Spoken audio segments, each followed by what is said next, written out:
시청자 여러분 안녕하십니까. 국현우입니다. 남북예창 시작합니다. 안녕하세요. 전준입니다. 오늘 준비한 주요 소식부터 보시겠습니다.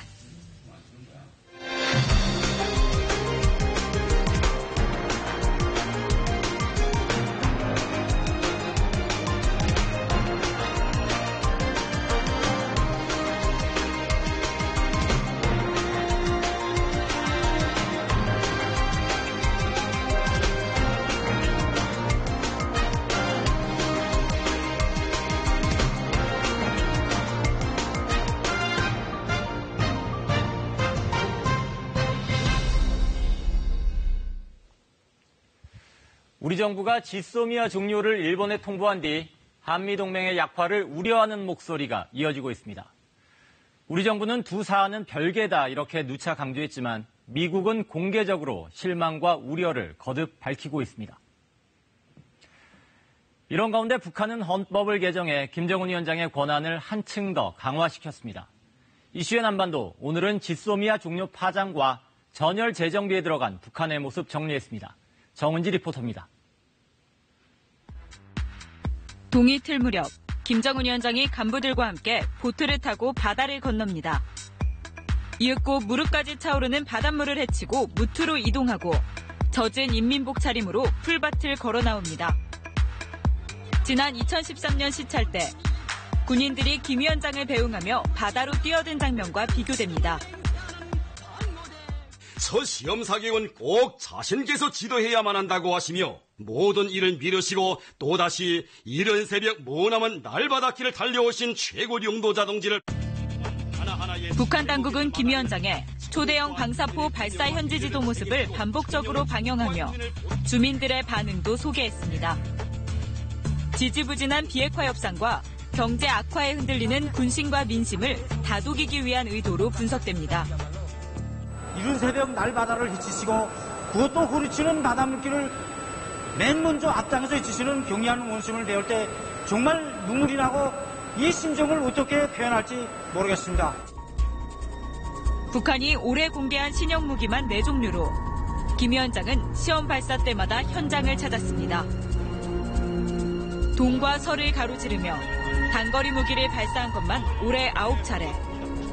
모두 고체 연료와 이동식 발사대를 사용해 은밀하면서도 신속한 발사가 가능하도록 했습니다. 북한이 지난 24일 아침 단거리 발사체 2발을 동해상으로 쏘아올린 직후 일본 방위성은 우리 국방부 발표보다 이례적으로 신속하게 북한의 발사 사실을 발표했습니다. 하지만 일본 정부의 첫 발표에는 고도와 거리, 방향 등 핵심 정보는 빠졌고 발사체가 초대형 방사포라는 북한의 주장과는 달리 탄도미사일로 단정해 공식 확인된 내용과는 거리가 있었습니다.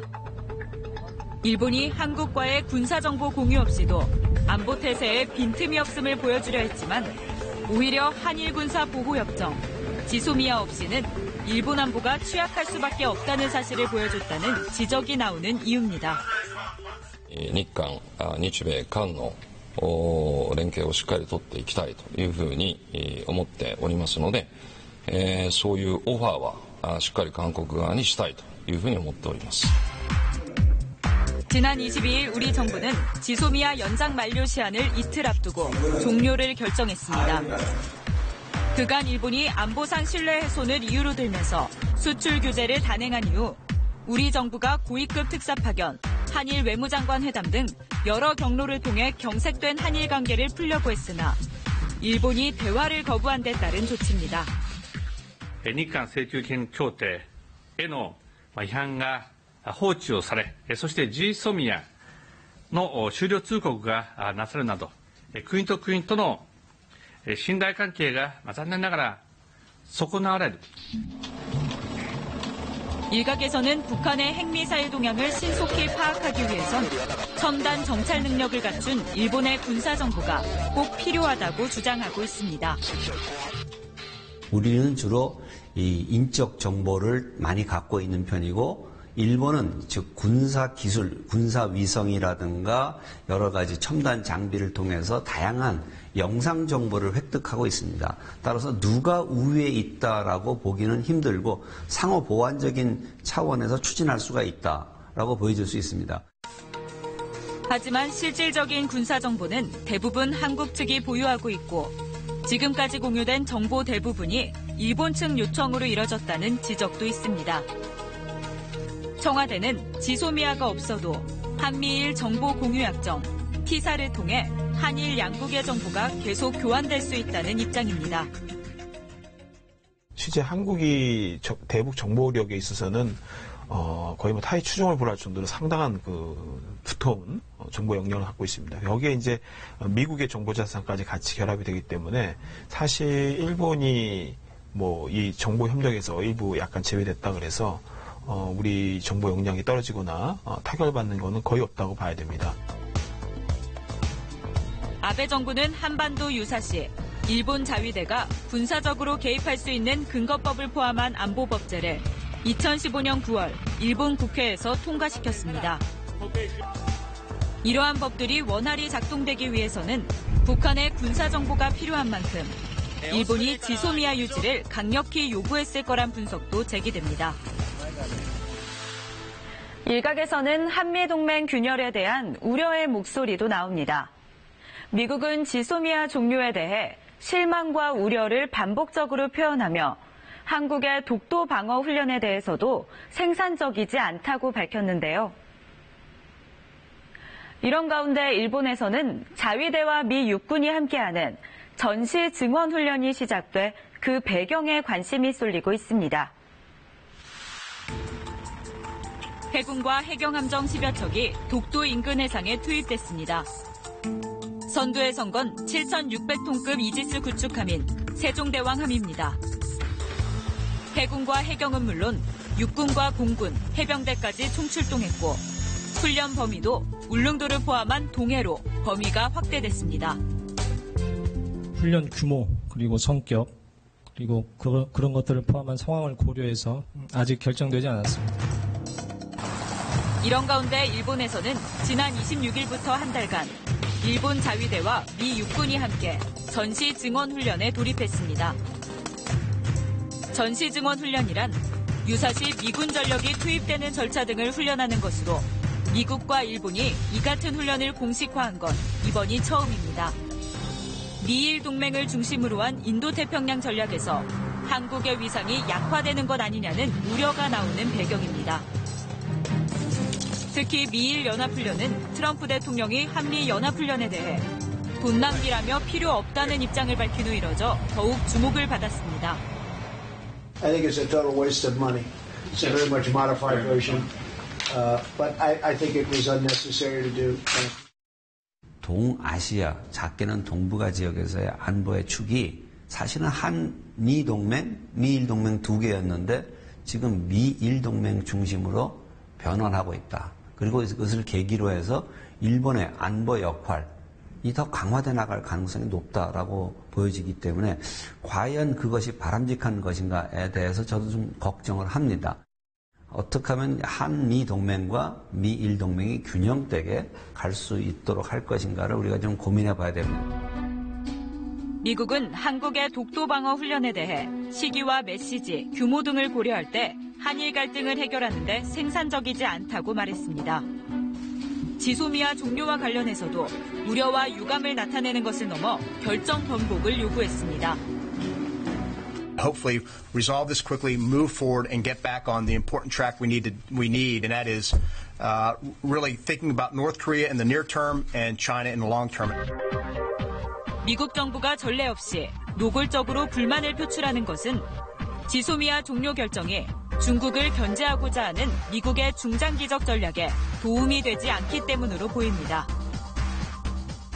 만약에 중국이 중거리 미사일을 쏘려고 지금 태세를 갖추고 있다 또는 이미 쐈다라는 정보를 성주에 있는 사드 기지에서 레이더의 기지에서 포착을 하잖아요. 미군이 그냥 자신들이 포착했다고 그래서 바로 일본에게 줄 수 있는 게 아니거든요. 왜냐하면 그거는 한국 영토 내에서 획득한 정보기 때문에 이 MD망 체계를 갖춘다는 건 곧 미중의 패권 경쟁, 전략 경쟁에서 우위를 점하겠다라는 중요한 계획인데 그 계획 자체가 사실상 조금만 차질을 빚게 되는 것이죠.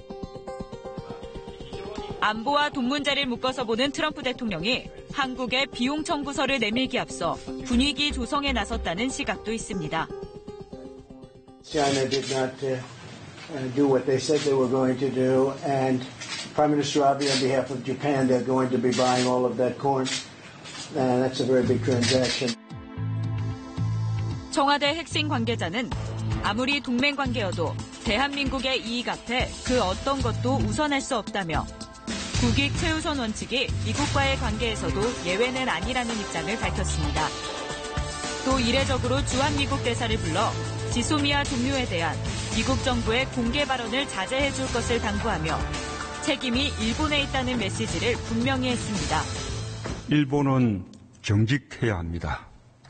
일본 정부가 어떤 이유로 변명하든 과거사 문제를 경제 문제와 연계시킨 것이 분명한데도 대단히 솔직하지 못한 태도라 하지 않을 수 없습니다. 평양에서는 우리의 국회격인 북한 최고인민회의가 열렸습니다. 이례적으로 넉 달 만에 개최된 터라 한반도 정세와 관련한 대외 메시지가 있을지 주목됐지만 김정은 위원장은 회의에 불참했습니다. 지난 4월 하노이 북미 회담 결렬 이후 한 달여 만에 개최된 북한 최고인민회의. 연설에 나선 김 위원장은 연말을 시한으로 세 번째 북미 정상회담을 입에 올렸습니다. 하노이 조미 순회 회담과 같은 순회 회담이 재연되는 데 대하여서는 반갑지도 않고 할 의욕도 없습니다. 어쨌든 올해 말까지는 인내심을 갖고 미국의 용단을 기다려볼 것이지만 그로부터 넉 달 후 열린 올해 두 번째 최고인민회의. 주석단에는 최룡해 상임위원장을 비롯해 당과 군부 주요 간부들이 자리했지만 김정은 위원장은 보이지 않았습니다. 북한은 이번 회의에서 김 위원장의 권능을 강화시키기 위해 사회주의 헌법을 개정했다고 설명했습니다. 그간 최고인민회의 상임위원회가 갖고 있던 중요 정령, 즉 법률의 공포 권한과 대사 임면 권한을 김 위원장이 갖게 됐다는 겁니다. 이 투쟁과업을 성과적으로 수행하기 위하여서는 경의하는 최고 용도자 김정은 동지의 절대적인 권위를 백방으로 보장하고 하지만 대외 메시지는 나오지 않았습니다. 북한 내부 주요 일정이었던 최고인민회의가 끝난 만큼 북미 실무 협상이 언제 재개될지 관심이 모이고 있습니다. 동북아 패권을 노리는 아베 정부의 목표와 동맹을 통해 부담을 덜려는 트럼프 대통령의 이해가 맞아떨어지면서 아시아 안보 지형이 급변하고 있습니다. 국익을 기초로 한 국가 안보 전략에 재설계가 절실한 때입니다.